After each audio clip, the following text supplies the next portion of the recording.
moi, c'est pas vraiment l'enjeu, je vais vous expliquer pourquoi, mais on pourra en discuter. Pour moi, l'enjeu, c'est quelle proportion de calories animales et de produits animaux, plutôt.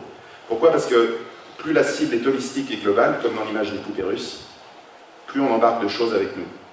Si vous dites juste seulement protéines animales, vous allez peut-être embarquer le bien-être et la biodiversité animale, vous allez peut-être embarquer toutes les dimensions de la durabilité.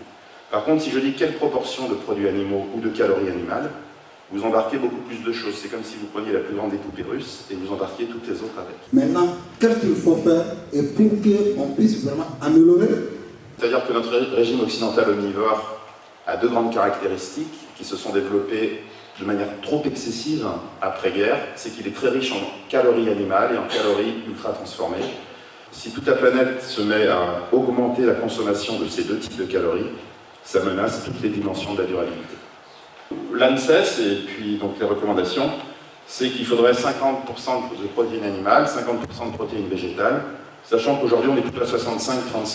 Donc on a des producteurs qui sont en train de vraiment de laisser la production laitière pour se diriger vers une production de viande, donc, et dire que c'est même pas la peine. Pour moi l'enjeu est plutôt produits animaux, produits végétaux. La priorité d'abord, c'est de satisfaire ces besoins alimentaires, ces besoins les plus élémentaires. J'ai fait un gros travail de fouille de données pour essayer d'élaborer des règles alimentaires qui protègent toutes les dimensions que je vous ai montrées et les trois dimensions de la vie sur Terre. Cette règle, alors c'est un coup de bol, hein, je ne l'ai pas fait exprès, mais elle commence toute par V, donc j'ai appelé la règle des 3 V pour végétal, vrai, varié. Ça veut juste dire réduire la consommation de produits animaux. Donc je propose 15% maximum de calories animales. Alors ça veut dire une calorie sur 6 par jour de produits animaux maximum, c'est-à-dire 2 à 3 produits animaux par jour, tous produits animaux confondus. Et 15% de calories animales permet de remplir tous les besoins, j'ai fait les calculs, en acides aminés essentiels, en vitamine B12, en fer, enfin tout ce qui est lié aux animaux, donc il n'y a aucun souci, ça remplit bien, et les 13 grammes par jour d'acides aminés essentiels qui sont recommandés en termes d'ANIC. Donc il n'y a pas de souci avec ces 15%. Et donc la question c'est par quoi substituer ces 15%? Les fruits et légumes, pas forcément, c'est pas les moins coûteux pour l'environnement, ils demandent beaucoup d'eau, tout ça. L'idée c'est de les remplacer par des grains et graines. Je voudrais qu'on parle un peu des protéines végétales. Ça fait 40 ans que moi j'entends dire que l'Europe est déficitaire en protéines végétales, qu'on n'arrive pas à les produire, que donc on les importe, ce qui crée aussi des problèmes de transport et donc d'effet carbone. Donc Christophe Marcoux est directeur de la coopérative Val-Limagne et ils sont en train de travailler sur le développement de la culture de protéines végétales dans la région. Ben moi aujourd'hui je suis rassuré parce qu'en tant que directeur, il y a une période très importante, c'est la moisson. Et en période de moisson, moi je fais tout le tour des silos et j'ai un vieux réflexe qui doit être un réflexe de sociologie, enfin, je mange les graines. Voilà. Les produits végétaux sont protecteurs pour la santé parce qu'ils sont notamment riches en fibres et on ne mange pas assez de fibres, hein, on est à 18 grammes par jour au lieu des 25-30. Ils sont riches en antioxydants et là aussi c'est fondamental. Ils sont souvent source de sucre lent, donc ça c'est bien parce que notre organisme est plutôt programmé pour les sucres lents que rapides. Et ils sont rassasiants, et ça c'est aussi très important. Le premier contributeur à la protéine, c'est le blé. Hein, un assolement moyen, c'est 50% de blé. La teneur en blé qui est un indicateur très important pour l'agriculteur, hein, puisqu'il est valorisé également sur la teneur en protéines de son blé, qui bien souvent c'est plus pour des vertus meunières, des vertus donc de fabrication de type de pain, mais c'est l'indicateur majeur des agriculteurs de produire de la protéine. Voilà.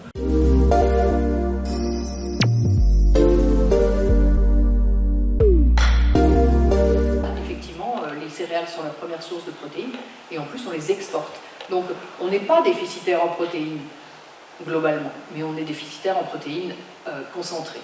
Donc voilà, pour dire que la France est bien exportatrice nette de protéines végétales, puisqu'elle exporte de l'ordre de 3,5 millions de tonnes de protéines, de blé essentiellement, alors qu'elle importe 1,5 million de tonnes de protéines de soja.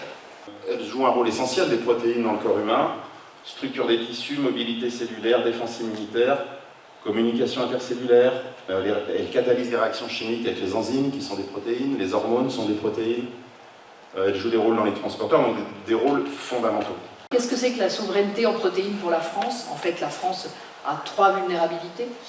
Déjà une dépendance importante en protéines végétales pour l'alimentation humaine, comme on l'a dit évidemment en complément des protéines animales. sous forme à la fois d'ingrédients fonctionnels, mais aussi de graines entières, notamment de légumes secs. On sait que malheureusement, même si on augmente la production de lentilles en France, on a une grosse dépendance aux importations de lentilles en provenance du Canada. Mais nous, ce qu'on retient, c'est vraiment les plantes à haute teneur en protéines. Donc, ce sont les oléagineux, les protéagineux. Et là, vous voyez qu'il n'y a que 20% de la composition où on a vraiment un focus dessus.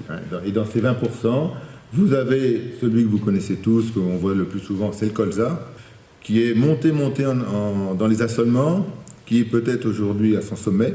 Le tournesol, on l'appelle la culture du pauvre, mais c'est bien dommage parce que je pense qu'elle a bien d'autres vertus. Et puis en bas, les parents pauvres aujourd'hui en termes de production, et c'est peut-être cela qu'il faut qu'on vise, donc bien les pois, les févroles, les lupins, et le dernier qui est le soja.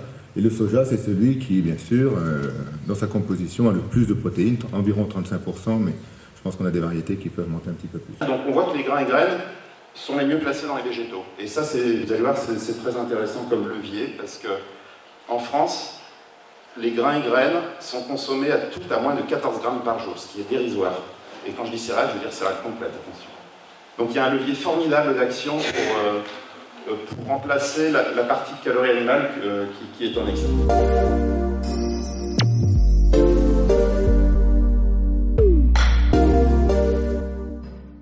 Deuxième dépendance, c'est bien évidemment une forte dépendance aux importations en matières riches en protéines, ce qu'on appelle les matières concentrées en protéines. Alors effectivement, on pourrait faire un bilan très différent. L'Europe fait un bilan avec toutes les protéines, et il a tout à fait raison de le faire ainsi, et qui montre qu'effectivement, on n'est pas déficitaire, mais on est quand même déficitaire en ce qui est nécessaire à la couverture des besoins des filières animales, en complément bien évidemment des fourrages, qui sont les premières sources de protéines, et des céréales. Et puis, troisième dépendance, c'est la dépendance des exploitations, donc des exploitations d'élevage de ruminants. Alors, simplement pour terminer, quelle est l'ambition de la stratégie Protéines France? Se projeter à 10 ans, c'est ce que je disais, parce que de toute façon, c'est le pas de temps minimal pour commencer à travailler sur de la sélection végétale.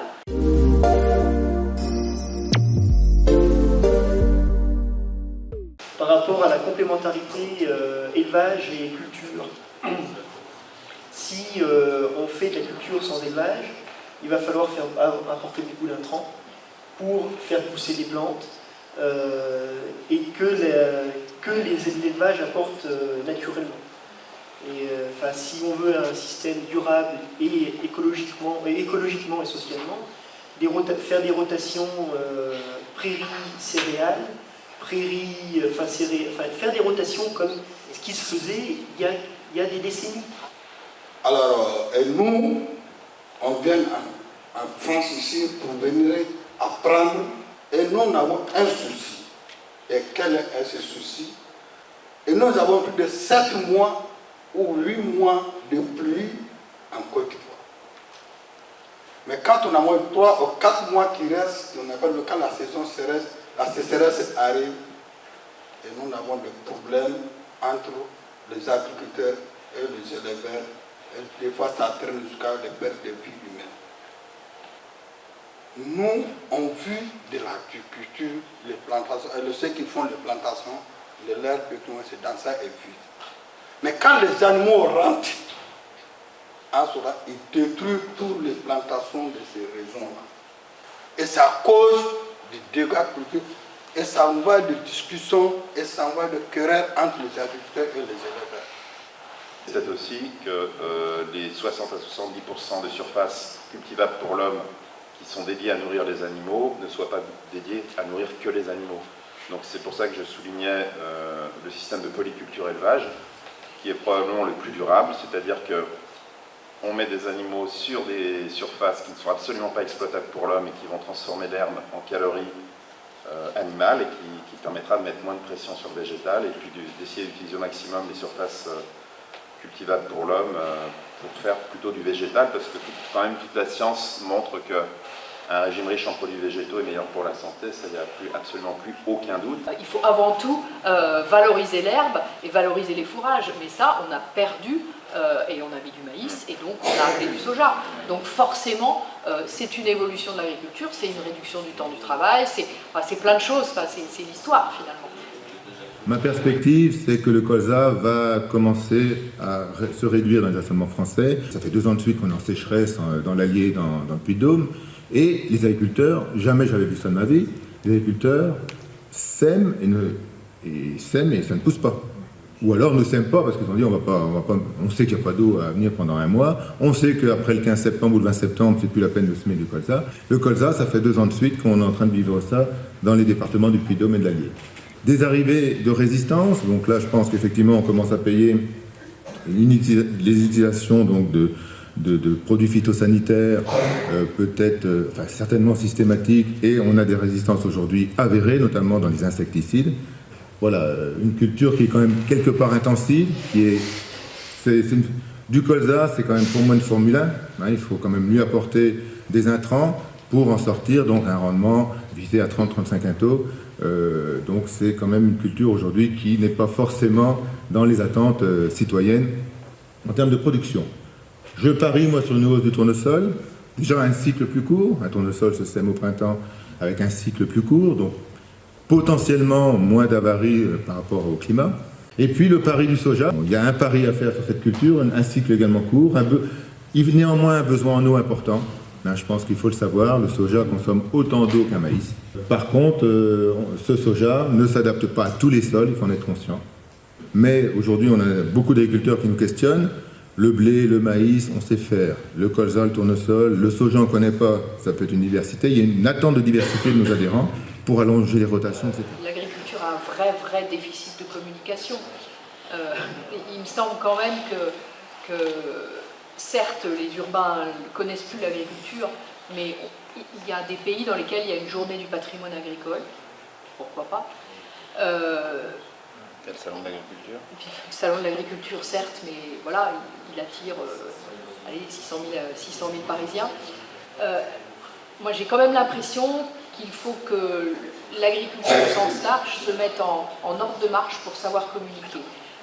Un exemple, les exportateurs américains de soja, ils sont hyper performants sur leur communication.